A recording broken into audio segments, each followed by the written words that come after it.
Good morning. Welcome to a early morning in Ohio on the 18th of June. This is Libby's kids. I decided to get out here first thing in the morning before the sun really got up. I think it's about 7:15 in the morning.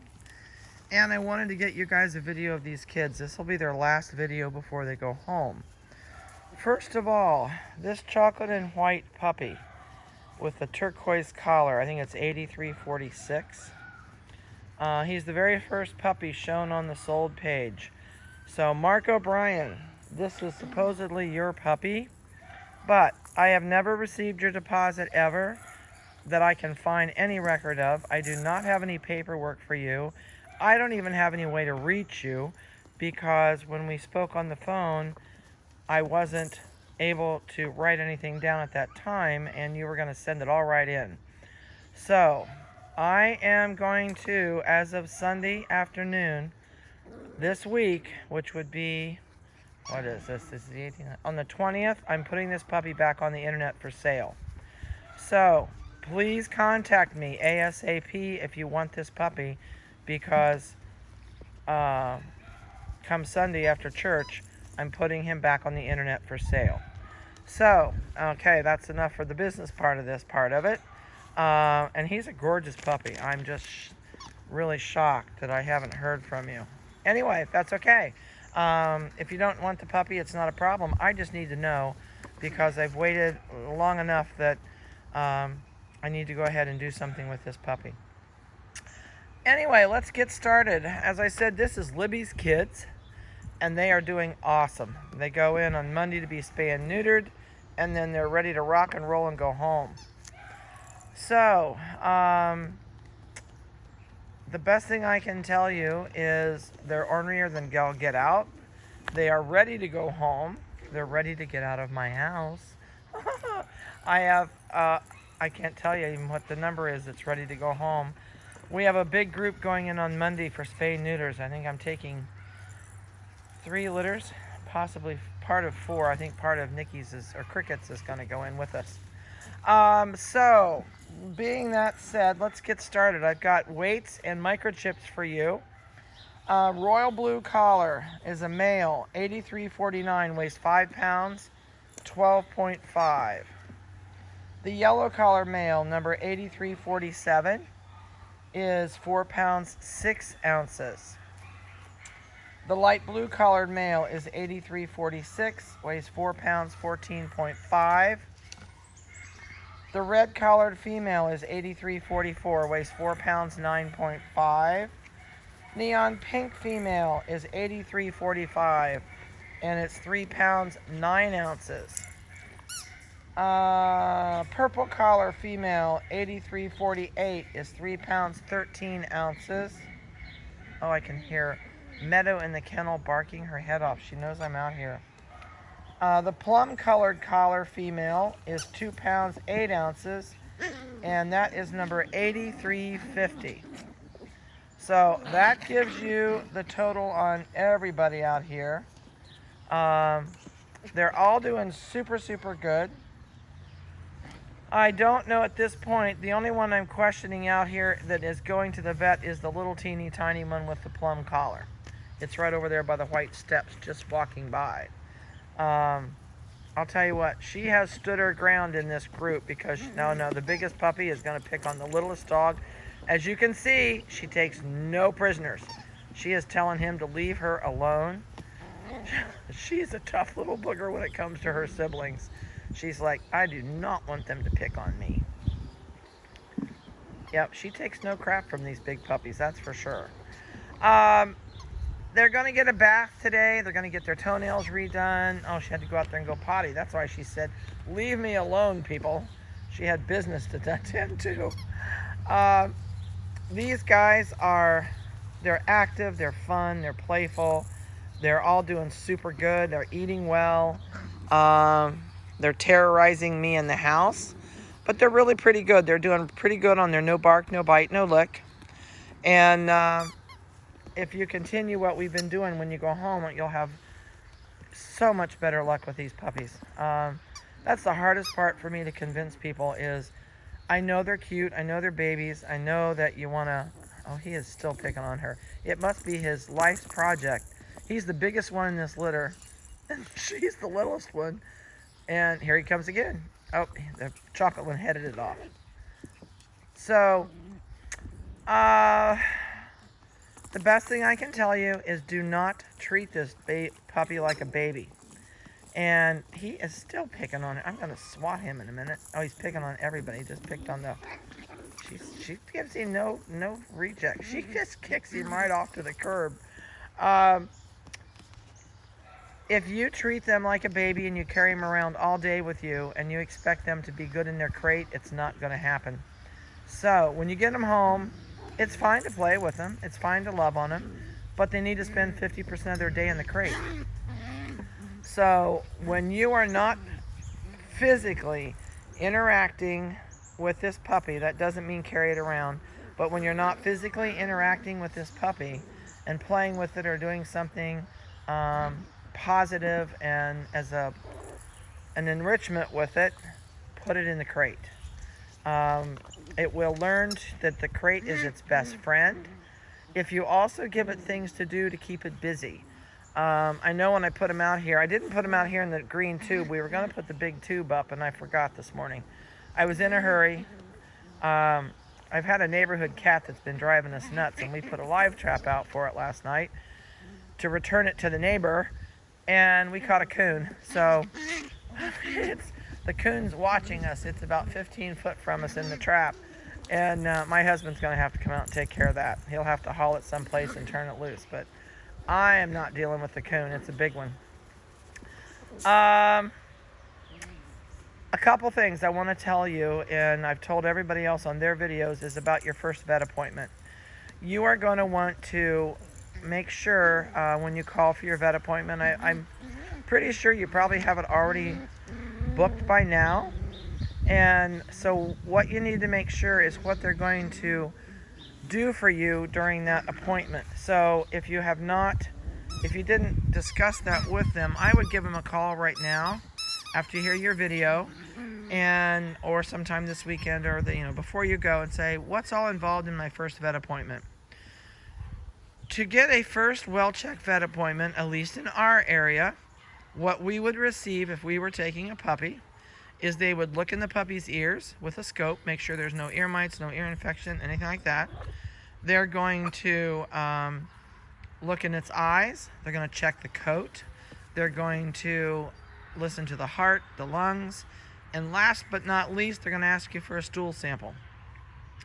So the stool sample is to help check internally how this puppy is doing, and that it doesn't have anything going on, oh, that big booger, that you can not see from an external exam. So, the heart is really important to check, and so is the lungs, but so is the stool sample. So if they require you to bring a stool sample, you don't want to pick it up out of the yard because you forgot, and you go out the next morning and you grab a stool sample that the dog pooped in your yard the night before. You want it fresh from the oven. So if you've taken the dog out late in the evening and it's got a potty, take a little baggie with you and a plastic spoon. Just pick up a small spoonful of it, put it in the baggie, leave it on the spoon, and zip the baggie shut. And put it in your refrigerator. And then when it goes to the vet the next day, it's going to be a viable stool sample. If you pick it up off of the ground, it's degraded, and it's not going to be a good sample, and it won't give them a true reading for your puppy. A lot of vets will loop your puppy for you, which is they've got this little plastic, like a yarn needle, and they will actually insert it in their rectum, spin it around, and then just pull it out, and they've got a little teeny tiny sample of poop. They don't need much. They really don't. So you don't have to take this giant sample with you, just a little bit on the on your spoon that you scoop it off the ground with and go. Otherwise, basically you get the gist of it. Take a fresh sample, and now we're going to really argue out here. It's early in the morning, kids. Let's quit fighting. Luckily, their little spats don't last long. Other than that, I have a couple people have asked me about crates. Crates, if I have not told you, I would not get anything. This little black and white one stares at me all the time when I talk. You want to get nothing less than a 36 inch. If you've got room for a 40 inch, and I would absolutely go 40 inch. These guys are going to be bigger, except a little teeny one. You can get by with a 36 inch, because I know it sounds funny to put that in a 36 inch, but if you work or you're gone during the day, or you go shopping, or you go to the movies or whatever, and you're just plain busy, and the pup's got to spend most of its day in the crate that day, except to go out to potty, then it's got to have room enough. The bed they're on is a little over 24 inches long, and you can see that big chocolate and white one standing on it. If he spent the entire day in there, he would have to potty on that bed and play on that bed and eat and drink on that bed, and there wouldn't be room enough, and he would get it on him, or you'd have to come home and give him a bath if he's gotten in it. So a 36 inch gives the puppy far enough to get back in the back of the crate, go to the potty, and then go back up in the front of it and go play. So kind of keep that in mind when you're buying crates. I know I've had a couple people say, well, we bought one of those little plastic carriers, we're going to keep them in there. And honestly, it's not ideal to keep them in a plastic carrier. They're a little bit darker and dingier because they only have the front door that's really open and the air holes on the top. There's not really room to play, sleep, and eat and potty in that. And you will have a messy puppy, and then you're going to be angry, which isn't the puppy's fault. So if you're interested and you don't have a crate, I do have crates in stock when you come if you need one. I also still carry the bowls I used to carry, and they screw on the crate, and you can put that up off of the floor. That keeps the puppy from pooping in it, which sounds like it would be weird they do that, but they do. Also keeps them from playing in the water as much, and sometimes you have to outsmart the puppies. The other thing is, and I know I forgot to tell this to other people, on the wee wee pad deal. I've never done wee wee pads in my life. I can't help you out there. Don't know a thing about them. I do know these guys have been raised on paper, and I have tons of paper. So when you come, we are going to pre-bag up some paper, and if you're interested, you're more than welcome to have a big bag of paper to take with you. It's folded, it's never been used, it's clean. I bought out a newspaper company this last spring when they went out of business, and I had a 32-foot trailer full of paper on gaylords that were 4 foot tall, 4 foot wide, and 4 foot deep. So I have paper out the wazoo. I don't need all of it because I also bought all their rolls that they run through their machines. So I'm just giving away my paper that I don't need. So I will be glad to give you paper when you come. If you remind me, we're going to have it sitting in the garage where you're going to be anyway, but sometimes I forget to tell you I've got it. So you're welcome to ask me about that if you'd like some. What else can I throw at you? Not a whole lot, I guess. I've told you stuff kind of all along. If you're coming to pick up your puppy, please bring me your questions that you have. If they're just, she says, what are you talking about? No, I know. I see your face. She says, I know you're talking to me, and I hope that's a girl. I never say boy or girl right, so please don't call me and go, oh, that's not my puppy. It's not a boy or not a girl or whatever. She says, I know you're talking about me. I would love to show you collars. Oh, that chocolate one right there's got the pink collar. It's so hard, and the little tiny black one right there has the plum collar. So, the yellow collared puppy is over here on the side. And Vanessa just pulled in, so the dogs are all going nuts. The kid, oh my goodness sake. You can't pull into my house without somebody alerting me that there's somebody here. So they're all barking right now. When you come for puppy pickup, this is a good time. There's nothing in my driveway. You're going to come and park under this great big tree where we're all standing. I have a red Expedition. It'll be parked over here. Parked by this big tree, not over there where Vanessa just parked. And, oh my gosh, the dogs. And you're gonna come in this door right up here that's got the ferns by it, and my gas can will be gone, I promise. So, I'm gonna get out of here before everybody rolls in. Our day is gonna start, but I wanted to get this done for you this morning. Oh my goodness sake. You woke them all up. All right, well, you guys have a great day. Please, Mark O'Brien, this puppy with the blue collar, right there on the left on the bed. You've got to call me. Otherwise, I'm going to put him back up for sale. Please call me. I hate to do that if you really want it.